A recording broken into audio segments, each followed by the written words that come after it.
Subscribe my YouTube channel and tap on bell icon. आज हम आपको कक्षा 12 भौतिक विज्ञान में अध्याय वैद्युत फ्लक्स तथा गॉस के नियम के अंतर्गत गॉस के नियम के अनुप्रयोग के बारे में अपने वीडियो के माध्यम से आप लोगों को बताएंगे, जिसे आप ध्यान से पूर्ण रूप से देखें और पढ़ें तथा इसका स्वयं नोट्स बनाएं। इसमें गॉस के नियम के अनुप्रयोग के अंतर्गत कई ठो नियम हैं, जिसमें कई अनुप्रयोग में पहला नंबर है अनंत लंबाई के एक समान आवेशित सीधे तार के निकट वैद्युत क्षेत्र की तीव्रता। इसमें सबसे पहले जानें आवेश का रेखीय घनत्व क्या होता है। आवेश का रेखीय घनत्व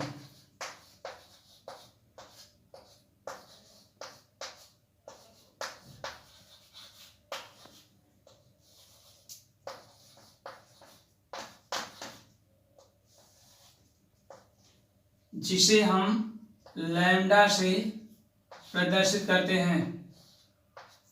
इसमें सपोज करिए, मान लीजिए कोई ये सीधा तार है जिसकी लंबाई L, यह सीधा तार जिसकी लंबाई L है तथा इस पर एक समान रूप से वितरित आवेश Q है। तब इस तार के प्रति एकांक लंबाई पर वितरित आवेश की मात्रा को आवेश का रेखीय घनत्व कहते हैं। अर्थात आवेश का रेखीय घनत्व lambda equal to Q upon L या Q equal to L into lambda, जहां Q इस तार पर वितरित आवेश है, L तार की लंबाई है, लैम्डा आवेश Q का रेखीय घनत्व है। दोबारा समझ लीजिए, तार की लंबाई L, इस पर वितरित आवेश Q, तब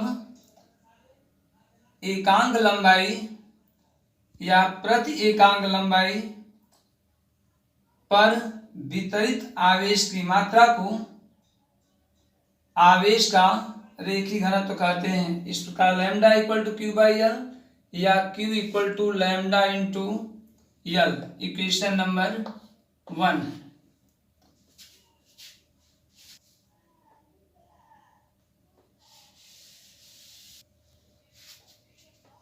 अब अनंत लंबाई के एक समान आवेशी सीधे तार के निकट वैद्युत क्षेत्र की तीव्रता के बारे में पूर्ण रूप से जानकारी लें। मान लीजिए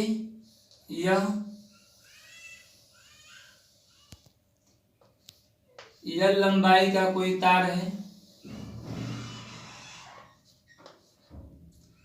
जिससे R दूरी पर स्थित कोई बिंदु P है जिस पर तीव्रता ज्ञात करनी है। अब यदि एक बेलनाकार गॉसियन पृष्ठ बिंदु P पर कंसीडर करें,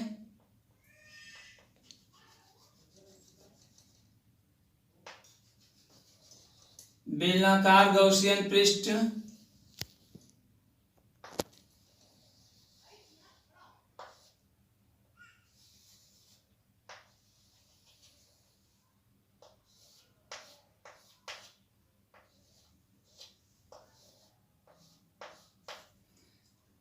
बिंदु P पर यदि बेलनाकार या गॉसियन पृष्ठ है, तार से जिस तार की लंबाई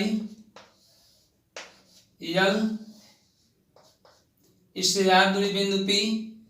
अब यहां पर यदि कोई क्षेत्रफल अवयव लें या पृष्ठीय क्षेत्रफल लें, तो इस बिंदु पर यानी बिंदु P पर वैद्युत क्षेत्र की तीव्रता E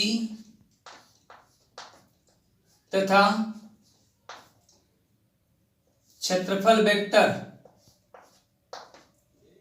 की दिशा समान होती है या दोनों एक ही दिशा में होते हैं। अतः इस क्षेत्रफलीय अवयव dA से, यह क्षेत्रफलीय वेक्टर है, क्षेत्रफलीय अवयव dA से बिंदु P से बद्ध वैद्युत flux d phi E equal to integration of E dot dA या integration of E dA cos theta या E cos theta integration of dA या E cos theta into 2 pi RL, जहां 2 pi RL equal to integration of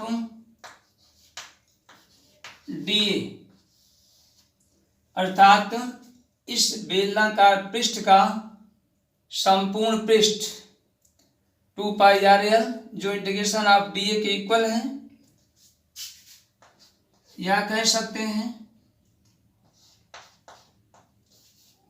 2 pi RL into E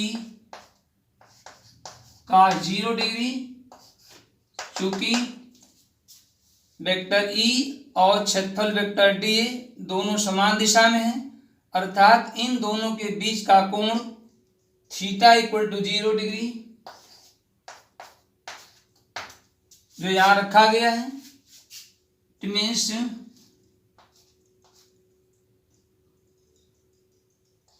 to pi RL into E cos 0 की value 1 होती है। यह इस पूरे तार के द्वारा R दूरी पर उत्पन्न वैद्युत फ्लक्स फाई E की वैल्यू निकल रही है। इस तरह से phi E equal to 2 pi RL into E हो गया, इक्वेशन नंबर 2।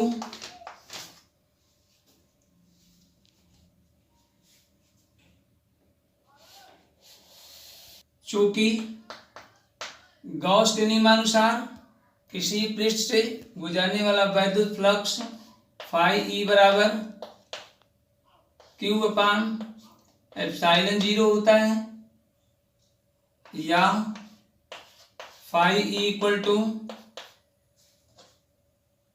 समीकरण 1 से या इक्वेशन 1 से Q की वैल्यू यहां पर रखने पर lambda into L upon epsilon 0, चूंकि इक्वेशन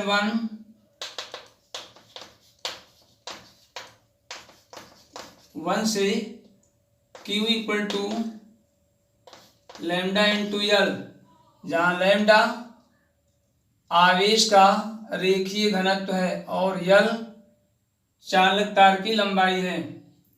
इक्वेशन नंबर 3, इक्वेशन 2 तथा 3 से, समीकरण 2 और 3 से, अर्थात समीकरण 3 से फाई E का मान समीकरण 2 में रखने पर lambda L upon epsilon 0 equal to 2 pi r L into E, यहाँ पर यल से यल कैंसिल हो जाएगा, इस प्रकार ई इक्वल टू हो जाएगा 1/2 पाई epsilon 0 into are,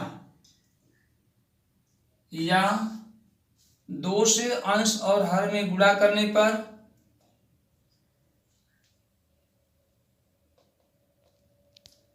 into lambda यह बचेगा, या कह सकते हैं 1/4 pi epsilon 0 into 2 lambda upon R. इस इक्वेशन में 2 से अंश और हर में गुणा करने पर 1/4 pi epsilon 0 into 2 lambda upon R हो जाएगा,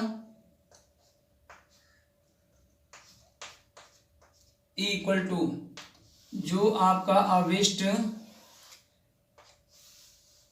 व्यंजक है, जहां 1/4 पाई एप्सिलॉन 0 की value 9.0 into 10⁹ newton metre square प्रति कूलम स्क्वायर होती है। आर चालक तार से बिंदु P के बीच की दूरी है। लैम्डा आवेश का रेखीय घनत्व है। ई बिंदु P पर वैद्युत क्षेत्र की तीव्रता है। इक्वेशन नंबर 4 यही अभिष्ट व्यंजक है। इक्वेशन 4 से स्पष्ट है कि, या समीकरण 4 से स्पष्ट है कि ई का मान आर के इनवर्सली प्रोपोर्शनल है, अर्थात समीकरण 4 से कह सकते हैं ई प्रोपोर्शनल टू 1/r, अर्थात आर की वैल्यू जितने बढ़ेगी उतने ई का मान कम होगा, या आर की वैल्यू जितनी कम होगी उतने ही ई का मान बढ़ेगा। अब यदि ई और आर के बीच ग्राफ प्लॉट करना चाहें तो इस प्रकार दिखाया जा सकता है।